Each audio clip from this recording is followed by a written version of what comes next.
الحمد لله نحمده ونستعينه ونستغفره ونؤمن به ونتوكل عليه ونعوذ بالله من شرور أنفسنا من سيئات أعمالنا من يهده الله فلا مضل له ومن يضلل فلا هادي له وأشهد أن لا إله إلا الله وحده لا شريك له وأشهد أن محمدًا عبده ورسوله أما بعد فإن خير الحديث كتاب الله وخير الهدي هدي محمد صلى الله عليه وسلم وشر الأمور محدثاتها وكل محدثة بدعة وكل بدعة ضلالة وكل ضلالة في النار. أعوذ بالله من الشيطان الرجيم. بسم الله الرحمن الرحيم.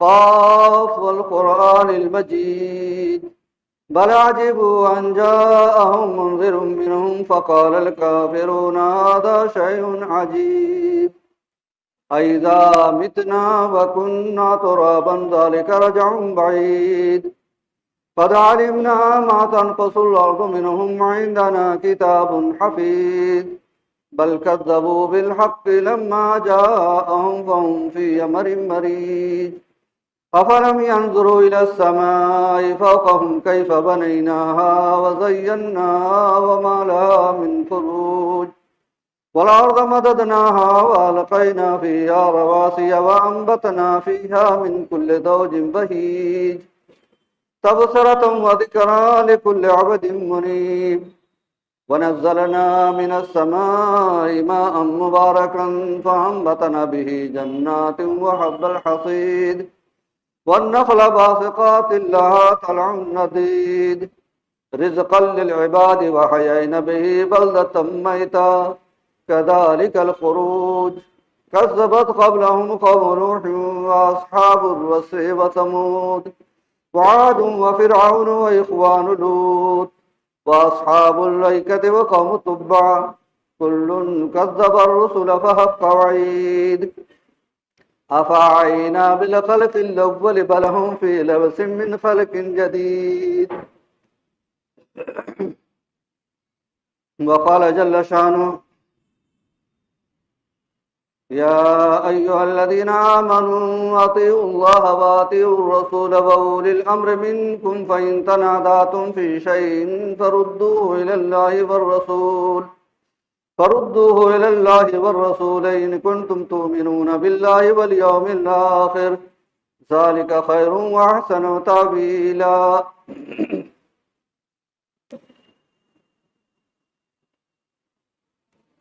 دینی ملی بھائیوں، بزرگوں، دوستوں، ہر قسم کی تعریف و توصیف، بڑائی اور عظمت، جلال و جبروت اس مالک ارض و سما کے لیے لائق و زیبا ہے جو ساری کائنات کا خالق و مالک. اس کے بعد بے شمار درود و سلام نازل ہوں پیغمبر آخر الزمان جناب محمد رسول اللہ صلی اللہ علیہ وسلم پہ، جو شفیع المذنبین، رحمت للعالمین، خاتم النبیین بنا کر کے بھیجے گئے. حمد و صلوات کے بعد آج کے خطبے کے لیے جو آیت کریمہ تلاوت کی گئی ہے اس کے اندر اللہ تبارک و تعالی ارشاد فرماتا ہے یا ایھا الذین آمنوا اطیعوا اللہ واطیعوا الرسول واولی الامر منکم. اے وہ لوگوں جو ایمان لائے ہو، اللہ کی اطاعت کرو، رسول کی اطاعت کرو، اور تم میں سے جو معاملے کے مالک ہیں ان کی اطاعت کرو. فَإِن تَنَازَعْتُمْ فِي شَيْءٍ فَرُدُّوهُ إِلَى اللَّهِ وَالرَّسُولِ. اگر کسی معاملے میں تنازع ہو جائے تو اس معاملے کو اللہ اس کے رسول کی طرف لوٹا. ان کنتم تؤمنون باللہ والیوم الآخر، اگر تم اللہ پہ اور آخرت پہ ایمان رکھتے ہو. ذالک خیر واحسن تاویلا، یہ تمہارے حق میں بہتر اور انجام کے اعتبار سے عمدہ ہے.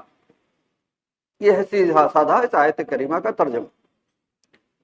سب سے پہلے اللہ تعالی مومنوں کو مخاطب کر کے فرماتا ہے کہ اللہ کی اطاعت، فرما برداری، اس کے حکم کی بجا آوری. قرآن کریم کے اندر یا احادیث صحیحہ کے اندر جو اللہ کے رسول صلی اللہ علیہ وسلم نے اللہ کے حکم کو ہم تک پہنچایا ہے، اس کی بجا آوری ہونی چاہیے، اس کی تعمیل ہونی چاہیے، اس کے مطابق عمل ہونا چاہیے۔ اللہ کی اطاعت اور رسول کی اطاعت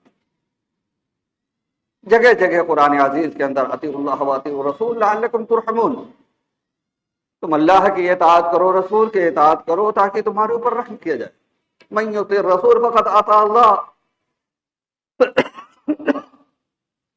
جس نے رسول کی اطاعت کی اس نے اللہ کی اطاعت کی۔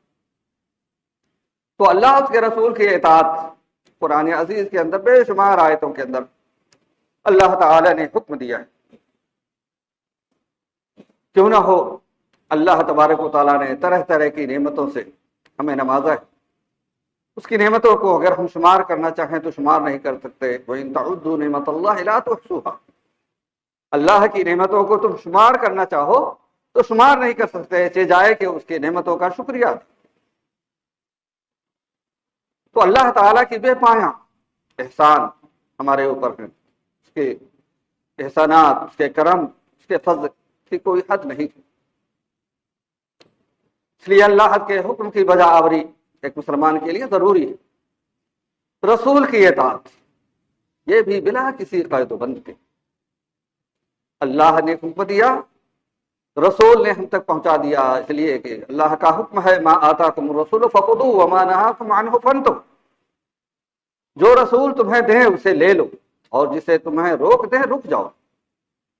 فَلْيَحْذَرِ الَّذِينَ يُخَالِفُونَ عَنْ أَمْرِهِ أَن تُصِيبَهُمْ فِتْنَةٌ أَوْ يُصِيبَهُمْ عَذَابٌ أَلِيمٌ، بچنا چاہیے جو اللہ اس کے رسول کی مخالفت کرتے کہ وہ فتنے میں مبتلا ہو جائیں یا دردناک تکلیف انہیں پہنچے۔ ما ينطق عن الهوى إن هو إلا وحي يوحى، خواہشات کا بندہ ہو کر کے آپ کوئی بات نہیں کہتے، جو بات بھی آپ کہتے وہ اللہ کی جانب سے وحی کردہ ہوتی۔ اس لیے اللہ اس کے رسول جو حکم دے اسے بلا کسی قید و بند کے اس کی بجا آوری کرنی ضروری ہے۔ اس کے بعد ہے وہ اولی الامر منکم، جو تم میں سے معاملہ والے ذمہ دار ہیں ان کی اطاعت کرنی، لیکن اولی الامر کی اطاعت مقید ہے کہ جب اللہ اس کے رسول کی اطاعت کرنے کا حکم دیں تب اس کی اطاعت کرنی ضروری ہے۔ اس کے سلسلے میں علامہ ابن کثیر نے اور ابن جریر طبری نے اس آیت کریمہ کا شان نزول ذکر کیا ہے کہ آیت کریمہ کب نازل ہوئی۔ صحیح بخاری کے اندر صرف ایک آدمی کا ذکر ہے، لیکن سیرت کی کتابوں میں اس کی تعین ہے کہ عبداللہ بن جحش کو اللہ کے رسول صلی اللہ علیہ وسلم نے ایک سریہ یعنی چھوٹے لشکر پہ ان کو امیر متعین کیا، تو رسول اللہ صلی اللہ علیہ وسلم نے ان کو امیر بنایا ہے اور صحابہ کرام سے کہا ہے کہ جو یہ حکم دے ان کی بجا آوری کرنی ہے، جو بات یہ کہیں اسے ماننا ہے، جسے روک دیں رک جانا ہے۔ سریہ روانہ ہوا، راستے میں کسی چیز میں اختلاف ہوا، عبداللہ بن جحش ناراض ہو گئے، غصے میں آ کر کے انہوں نے کہا کیا اللہ کے رسول صلی اللہ علیہ وسلم نے ہمیں آپ لوگوں کے اوپر امیر نہیں بنایا؟ صحابہ کرام نے کہا یقیناً اللہ کے رسول صلی اللہ علیہ وسلم نے آپ کو امیر بنایا۔ انہوں نے کہا کہ تو پھر لکڑی لاؤ، لکڑی اکٹھا کی گئی، حکم ہوتا ہے کہ اس میں آگ لگا دو، آگ لگا دی جاتی ہے، حکم کی تعمیل ہو رہی ہے۔ پھر اس کے بعد عبداللہ بن جحش نے کہا کہ اس میں کودو، آگ کے اندر کود جاؤ۔ اس پہ کچھ صحابہ کرام کو تردد ہوا کہ نہیں، ہم آگ ہی سے بچنے کے لیے تو آگے ہیں اور اسلام کے اندر آئے، تو یہ نہیں ہو سکتا۔ ادھر عبداللہ بن جحش کا غصہ بھی ٹھنڈا ہو گیا۔ پھر اس کے بعد جب واپس ہوئے اللہ کے رسول صلی اللہ علیہ وسلم سے اس معاملے کو ذکر کیا گیا تو اللہ کے رسول صلی اللہ علیہ وسلم نے فرمایا کہ اگر وہ لوگ اس آگ کے اندر کود پڑتے تو ایسی صورت میں وہ ہمیشہ اسی آگ کے اندر جلتے رہتے۔ صحیح بخاری کی یہ روایت ہے، فرق صرف اتنا ہے کہ رجل کا، ایک آدمی کا واقعہ۔ تو اس طرح سے اللہ تبارک و تعالیٰ کا حکم ہے کہ آگ سے کسی کو عذاب نہ دیا جائے۔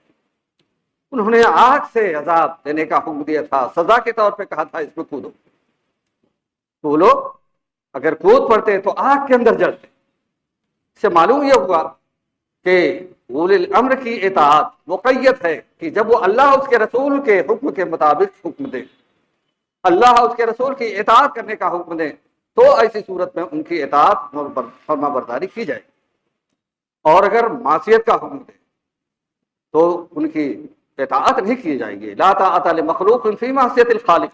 دوسری حدیث کے اندر اللہ کے رسول صلی اللہ علیہ وسلم نے ارشاد فرمایا کہ کسی مخلوق کی اطاعت خالق کی معصیت میں نہیں۔ اس لیے اولی الامر یہ مقید ہے کہ جب اللہ اس کے رسول کی اطاعت کرنے کا حکم دے تو ان کی بجا آوری ضروری ہے۔ فَإِن تَنَازَعْتُمْ فِي شَيْءٍ فَرُدُّوهُ إِلَى اللَّهِ وَالرَّسُولِ۔ انسانی سمجھ ہے، عقل ہے، سب کے عقل یکساں نہیں ہوتے، سمجھ میں فرق ہو سکتا ہے۔ ایسے موقع پر اختلاف ہونا لازمی ہے، تنازع پیدا ہو سکتا ہے۔ فَإِن تَنَازَعْتُمْ فِي شَيْءٍ فَرُدُّوهُ إِلَى اللَّهِ وَالرَّسُولِ۔ اگر تمہارے درمیان کوئی اختلاف رونما ہو جاوے تو اس معاملے کو اللہ اس کے رسول کی طرف لوٹا۔ اللہ کے طرف لوٹانے کا معنی یہ ہے کہ اللہ تبارک و تعالیٰ کے کلام یعنی قرآن کریم کی طرف لوٹا۔ رسول اللہ صلی اللہ علیہ وسلم کی طرف لوٹانے کا معنی یہ ہے کہ جب تک آپ باحیات رہے تب تک ان سے جا کر کے استفسار کر لیں، جو آپ حکم دیں اس کی بجا آوری۔ لیکن آپ کے انتقال کے بعد آپ کے سنت ہے، آپ کی حدیثیں ہیں، حدیثوں کی طرف لوٹا دو۔ فَإِن تَنَازَعْتُمْ فِي شَيْءٍ فَرُدُّوهُ إِلَى اللَّهِ وَالرَّسُولِ۔ اللہ اس کے رسول کی طرف لوٹا۔ آئیے ہم دیکھیں کہ اس زمانے کی جس کے خیر ہونے کی شہادت اللہ کے رسول صلی اللہ علیہ وسلم نے خود دی ہے، خیر الناس قرنی ثم الذین یلونہم ثم الذین یلونہم ثم الذین یلونہم۔ بہترین لوگوں میں سے بہترین لوگ وہ ہیں جو ہمارے زمانے کے ہیں، پھر وہ جو ان کے بعد ہیں، پھر جو ان کے بعد ہیں۔ اس طرح سے خیر القرون کے اندر جب اختلاف رونما ہوا تو آئیے ہم دیکھیں اس آیت کے اندر جو حکم ہوا ہے اللہ اس کے رسول کی طرف لوٹانے کا، صحابہ کرام رضوان اللہ علیہم اجمعین نے اپنے معاملے کو کیسے حل کیا۔ پھر اس کے بعد تابعین کا زمانہ ہے، انہوں نے کیسے کیا، تبع تابعین کا زمانہ ہے، کیسے انہوں نے کیا۔ تو سب سے بہترین زمانہ صحابہ کرام کا، جب تک اللہ کے رسول صلی اللہ علیہ وسلم زندہ رہے، کوئی بھی معاملہ درپیش ہوا تو رسول اللہ صلی اللہ علیہ وسلم کی خدمت میں حاضر ہو کر کے دریافت کر لیا، معلوم ہو گیا، اس کے مطابق عمل ہوا۔ لیکن اللہ کے رسول صلی اللہ علیہ وسلم کا جب انتقال ہو جاتا ہے، سب سے بڑا اختلاف یہ کہ اللہ کے رسول صلی اللہ علیہ وسلم کا انتقال ہوا ہے یا نہیں۔ حضرت عمر بن خطاب رضی اللہ تعالی عنہ جیسا جلالی انسان، وہ کہتا ہے واللہ ما مات رسول اللہ صلی اللہ علیہ وسلم، بخدا اللہ کے رسول صلی اللہ علیہ وسلم کا انتقال نہیں ہوا، آپ مرے نہیں۔ یہ بہت ہی اہم معاملہ سامنے آیا کہ ادھر عمر جلال میں کہہ رہے ہیں کہ اللہ کے رسول صلی اللہ علیہ وسلم کا انتقال نہیں ہوا، لیکن کوئی جرأت نہیں کر پاتا۔ حضرت ابوبکر صدیق رضی اللہ تعالی عنہ مقام صنع جو مدینے سے 6 میل کے فاصلے پر ان کی زمین تھی، اللہ کے رسول صلی اللہ علیہ وسلم سے اجازت لے کر کے وہ اپنی زمین کی دیکھ ریکھ کے لیے گئے تھے۔ جب خبر ملی فوراً ہی وہاں سے آئے، سیدھے مسجد نبوی میں داخل ہو کر کے صحابہ کرام کا یہ منظر دیکھ رہے، سیدھے حضرت عائشہ صدیقہ رضی اللہ تعالی عنہا کے کمرے میں جاتے ہیں، اللہ کے رسول صلی اللہ علیہ وسلم کو چادر سے ڈھک دیا گیا، چہرے سے چادر ہٹاتے ہیں، طبت حیا و میتا، زندگی اور موت کی حالت میں بہتر پیشانی کا بوسہ دیتے ہیں اور کہتے ہیں کہ اللہ تعالیٰ آپ کو دو موت نہیں دے، چونکہ نقشہ دیکھ چکے تھے، وہاں سے پھر چہرہ ڈھانپ کر کے مسجد نبوی میں آتے. حضرت عمر بن خطاب رضی اللہ تعالیٰ عنہ کو روکنا چاہتے ہیں، لیکن وہ ہیں کچھ سنتے نہیں، سیدھے ممبر رسول پہ حضرت ابوبکر صدیق رضی اللہ تعالیٰ عنہ جاتے ہیں. حمد و صلات کے بعد انہوں نے مختصر اور جامع خطبہ دیا. حمد و صلات کے بعد انہوں نے کہا من کان یعبد محمدا فإن محمدا قد مات ومن کان یعبد اللہ فإن اللہ حی لا يموت انک میت وانہم میتون. لوگوں سنو، جو محمد کی عبادت و پرستش کرتا تھا تو یہ جان لے کہ محمد صلی اللہ علیہ وسلم کا انتقال ہو گیا، اور جو اللہ تعالیٰ کی عبادت کرتا تھا وہ اس بات کو جان لے کہ اللہ تبارک و تعالیٰ زندہ ہے، وہ کبھی نہیں مرے. اس کے بعد آیت انک میت وانہم میتون، کہ آپ بھی ویسے انتقال کرنے والے ہیں، آپ بھی مرنے والے ہیں ویسے ہی جیسے اس سے پہلے انبیاء کرام رضوان اللہ علیہم اجمعین مر چکے ہیں. وما محمد الا رسول قد خلت من قبلہ الرسل افإن مات او قتل انقلبتم علی اعقابکم. محمد تو اللہ کے رسول ہی، تو کیا انہیں اگر قتل کر دیا جائے یا وہ مر جائیں تو ایڑی کے بل تم پھر جاؤ گے. آیت دو آیتوں کی تلاوت حضرت ابوبکر صدیق رضی اللہ تعالیٰ عنہ نے کی. وہ اختلاف ختم ہو جاتا ہے، اس لیے کہ ان کے سامنے کتاب اللہ کی دو آیتیں تلاوت کی جاتی ہیں، انک میت وانہم میتون وما محمد الا رسول قد خلت من قبلہ الرسل افإن مات او قتل انقلبتم علی اعقابکم. دونوں ہی روایتیں صحیح بخاری ہی کی. جو اختلاف رسول اللہ صلی اللہ علیہ وسلم کے انتقال کے سلسلے میں ہوا تھا وہ اختلاف ختم ہو جاتا ہے. حضرت عمر بن خطاب رضی اللہ تعالیٰ عنہ اپنا تاثر دیتے ہیں کہ میں سمجھتا تھا کہ جس طریقے سے حضرت موسیٰ علیہ السلام گئے تھے 40 دن کے لیے، ویسے میں سمجھتا تھا کہ اللہ کے رسول صلی اللہ علیہ وسلم بھی آئے، اور جو لوگ اس طرح کا عقیدہ رکھتے ہیں وہ آئیں گے، ان کو سزا دیں گے. لیکن جب حضرت ابوبکر صدیق رضی اللہ تعالیٰ عنہ نے ان آیتوں کی تلاوت فرمائی تو مجھے ایسا لگا کہ یہ آیتیں ابھی ابھی نازل ہو رہی ہیں. پھر اس کے بعد جس کو دیکھو وہ ان آیتوں کی تلاوت کر رہا ہے، انک میت وانہم میتون وما محمد الا رسول. تو سب سے پہلا اختلاف جو رونما ہوا صحابہ کرام رضوان اللہ علیہم اجمعین کے درمیان، قرآن کریم کی آیت پیش کرنے سے وہ ختم ہو جاتا. حضرت عمر رضی اللہ تعالیٰ عنہ اپنی بات واپس لیتے اور ان کو یقین ہو جاتا ہے، مان جاتے ہیں کہ ہاں یقیناً اللہ کے رسول صلی اللہ علیہ وسلم کا انتقال ہو گیا. اس کے بعد چھوٹے موٹے کئی اختلاف ہوئے کہ اللہ کے رسول صلی اللہ علیہ وسلم کو کہاں دفن کیا جائے گا، کیسے غسل دیا جائے گا، کیسی قبر ہوگی، چھوٹے موٹے.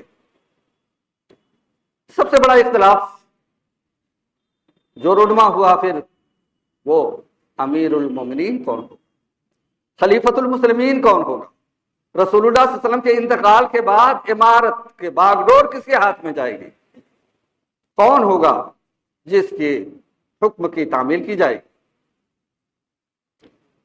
سقیفہ بنو ساعدہ، جیسے ہمارے یہاں پنچایت گھر ہے، اسی طرح سے سقیفہ بنو ساعدہ کے اندر صحابہ کرام رضوان اللہ علیہم اجمعین اکٹھا ہوئے ہیں. اس سلسلے پہ گفتگو ہو رہی ہے کس کس کو امیر منتخب کیا جائے. مہاجرین یہ سمجھتے تھے کہ چونکہ ہماری قربانیاں اپنی جگہ پہ کہ ہم نے دین اسلام کی خاطر خیش و قارب کو چھوڑا، بھائی بند کو چھوڑا، مال و دولت کو چھوڑا اور محبوب وطن کو چھوڑا، سب کچھ ہم نے خیر بات کیا اسلام کی خاطر، اس لیے عمارت کے حقدار ہم. ادھر انصار جنہوں نے مہاجرین کو ہر طرح سے پناہ دیا، ان کی ہر طرح سے مدد کی، بے نظیر ویسی مدد کوئی نہیں کرتا. کہ اپنے مال کا آدھا حصہ حضرت عبد الرحمن بن عوف حضرت سعد کے درمیان کا واقعہ آپ جانتے ہیں کہ جا کر کے کہتے ہیں کہ آدھے مال 2 حصہ کر دیتا ہوں، آدھا مال آپ کا ہے اور آدھا ہمارا ہے، ہمارے پاس 2 بیویاں ہیں، ان میں سے دیکھو جو تمہیں پسند ہو۔ صحیح بخاری کی روایت، ہم اس سے طلاق دیتے ہیں، عدت پوری ہو جائے اس کے بعد تم شادی کر دیں، لیکن وہ یہ کہتے ہیں کہ اللہ تبارک و تعالیٰ آپ کے مال میں، آپ کے اہل میں برکت دے۔ مال کا یہ معاملہ ہوا حضرت عبد الرحمن بن عوف، کہاں کچھ چیز نہیں، اور 8-9 سال کے اندر نقشہ ہی بدل گیا۔ تو مہاجرین یہ سمجھتے تھے کہ ہم میں سے امیر ہو، انصار یہ سمجھتے تھے کہ چونکہ ہم نے پناہ دیا ہے، ہمارے یہاں سے اسلام کو ترقی نصیب ہوئی ہے، اسلام کے سربلندی حاصل ہوئی ہے ہمارے یہاں سے، اس لیے امارت کے حقدار ہم۔ بعض لوگوں کی رائے یہ ہوئی کہ ایک امیر ان میں سے ہو جائے، ایک امیر ہم میں سے ہو جائے۔ حضرت ابو بکر صدیق رضی اللہ تعالیٰ عنہ کو جب خبر ہوتی ہے، اپنے ساتھ حضرت عمر کو لیتے، عبیدہ بن جراح کو لیتے، اور حضرت عمر بن خطاب رضی اللہ تعالیٰ عنہ کا بیان ہے کہ میں نے اس کی تیاری کر لی تھی کہ میں کیا وہاں اس مجلس میں ہمیں کیا کہنا ہے۔ وہاں پہنچنے کے بعد میں نے چاہا کہ میں گفتگو کروں، حضرت ابو بکر نے کہا کہ نہیں ٹھہرو۔ پھر حضرت ابو بکر صدیق رضی اللہ تعالیٰ عنہ کھڑے ہوتے، حمد و صلوات کے بعد مختصر مہاجرین کی قربانیوں اور انصار کی قربانیوں کا ذکر کیا۔ یہ سب اپنی جگہ پہ مسلم ہے، اس میں انکار نہیں ہے کہ ساری قربانیاں آپ حضرات کی ہیں، لیکن ایک بات سن لو، ہم نے اللہ کے رسول صلی اللہ علیہ وسلم کو فرماتے ہوئے سنا ہے، الائمہ من قریش، صحیح بخاری کی روایت، الائمہ من قریش، کہ قریش کا امام ہوگا۔ اللہ کے رسول کا یہ ارشاد ہے، اس لیے قریشی ہی امیر ہوگا، امیر المومنین جو ہوگا وہ قریشی ہوگا۔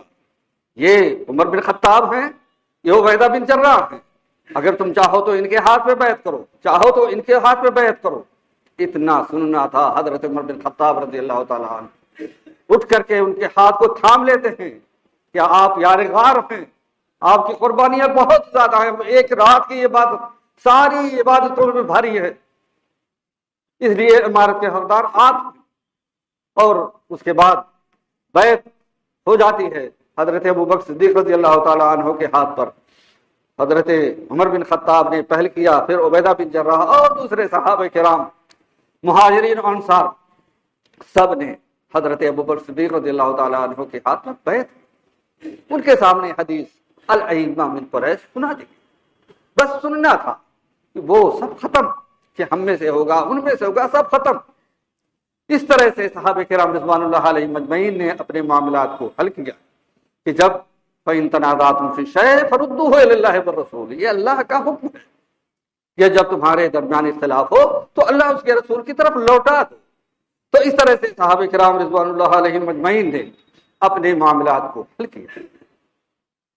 اسی طریقے سے حضرت عمر بن خطاب رضی اللہ تعالیٰ عنہ کا زمانہ ہے، جب ان کو مار دیا جاتا ہے، جب یہ ہے کہ اب اللہ کو پیارے ہو جائیں گے، انتقال ہو جائے، ان سے کہا گیا کہ آپ جیسے حضرت ابوبکر صدیق رضی اللہ تعالیٰ عنہ نے آپ کو خلیفہ متعین کر دیا تھا، آپ بھی کسی کو نامزد کر دیجئے تاکہ ہمارے درمیان اختلاف نہ۔ حضرت ابوبکر صدیق رضی اللہ تعالیٰ، حضرت عمر بن خطاب رضی اللہ تعالیٰ عنہ نے اس وقت فرمایا، ان لم استخلف فلم یستخلف النبی صلی اللہ علیہ وسلم، اگر میں کسی کو خلیفہ نہ بناؤں تو رسول اللہ صلی اللہ علیہ وسلم نے خلیفہ متعین نہیں کیا۔ وَإِنْ أَسْتَخْلِفْ فَقَدْ اسْتَخْلَفَ أَبُو بَكْرٍ، اور اگر میں کسی کو خلیفہ نامزد کرتا ہوں تو ابو بکر نے خلیفہ نامزد کیا۔ حضرت عبداللہ بن عمر، حضرت عمر کے لڑکے، وہ کہتے ہیں اسی وقت میں سمجھ گیا تھا کہ حضرت عمر بن خطاب رضی اللہ تعالیٰ عنہ اپنا خلیفہ نامزد کرنے والے نہیں، اس لیے کہ رسول اللہ صلی اللہ علیہ وسلم کی سنت ہی ان کو محبوب ہے۔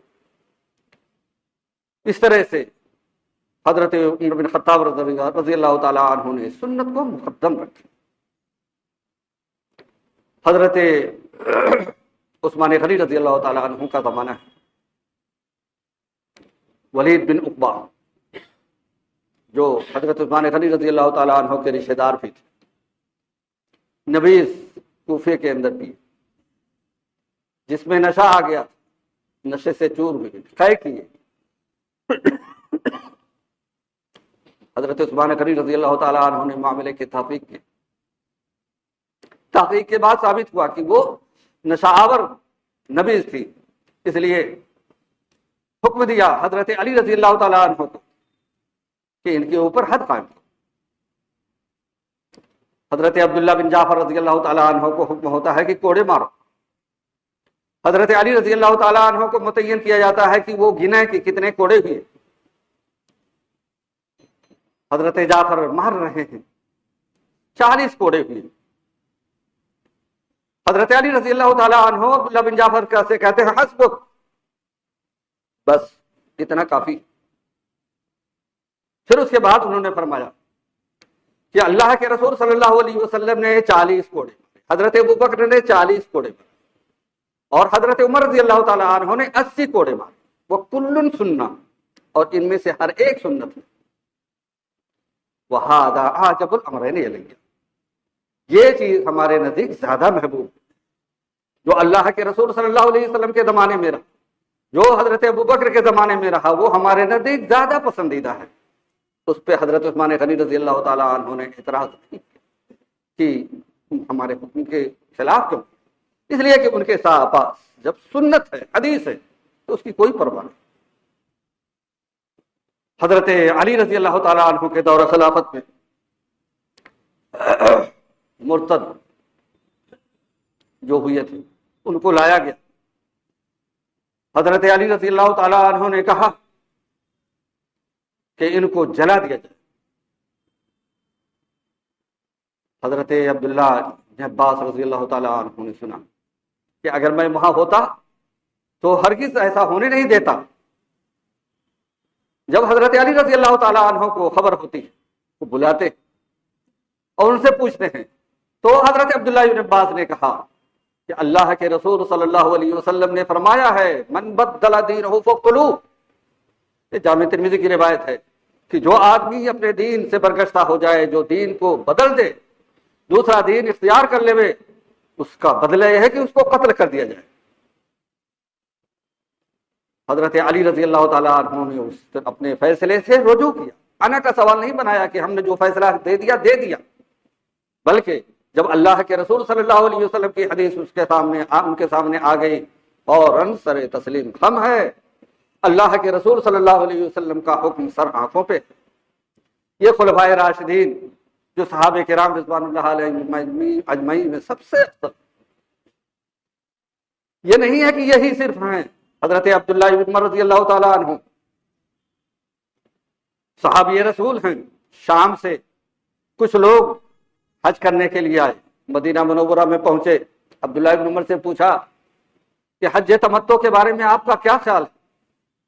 حج کرنے والے جانتے ہیں 3 قسم کے حج کیے جاتے ہیں: حج تمتع، حج قران، حج افراد. حج تمتع میں ہوتا یہ ہے کہ میقات سے احرام باندھ کر کے جاتے ہیں، طواف و سعی، حلق یا قصر کرا لیتے ہیں، پھر حلال ہو گئے. ساری چیزیں جو احرام کی وجہ سے حرام ہوئی تھی سب ان کے لیے حلال.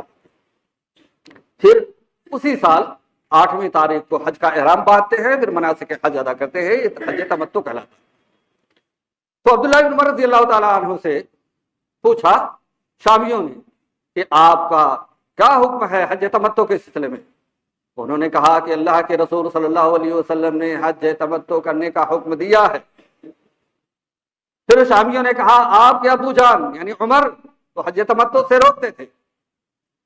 اس پہ حضرت عبداللہ بن عمر ناراض ہو جاتے ہیں، برہم ہو کے فرماتے ہیں امر ابی یتبع امر رسول اللہ، میرے باپ کی حکم مانی جائے گی یا رسول اللہ صلی اللہ علیہ وسلم کے حکم کو مانا جائے گا؟ باپ کا مقام اپنی جگہ پہ ہے، لیکن رسول اللہ صلی اللہ علیہ وسلم کا مقام اپنی جگہ پہ ہے. رسول اللہ صلی اللہ علیہ وسلم کے مقابلے میں باپ کی کوئی.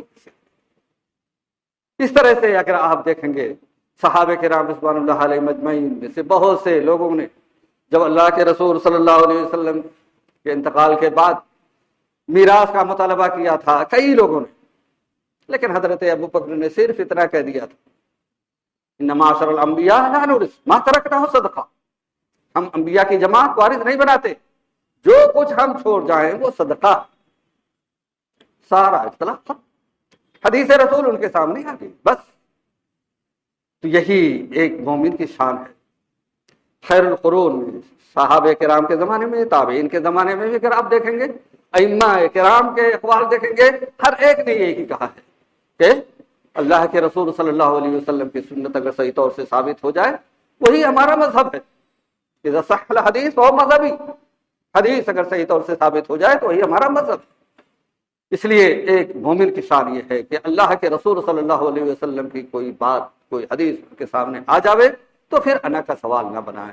اللہ تبارک و تعالیٰ سے دعا ہے کہ اللہ تبارک و تعالیٰ ہمیں سنت کا شہدائی بنا دے، الہ العالمین ہمیں سنت کا شہدائی بنا دے، الہ العالمین دین اسلام کے مطابق عمل کرنا ہمارے لیے آسان فرما دے، الہ العالمین ہم میں سے جو بیمار ہیں شفا عطا فرما دے، ہم میں سے جو مقروض ہے قرض کی ادائیگی کی صورت پیدا کر دے۔ اقول قولی ھذا استغفر اللہ لی ولکم ولسائر المسلمین من کل ذنب فاستغفروہ انہ هو الغفور الرحیم۔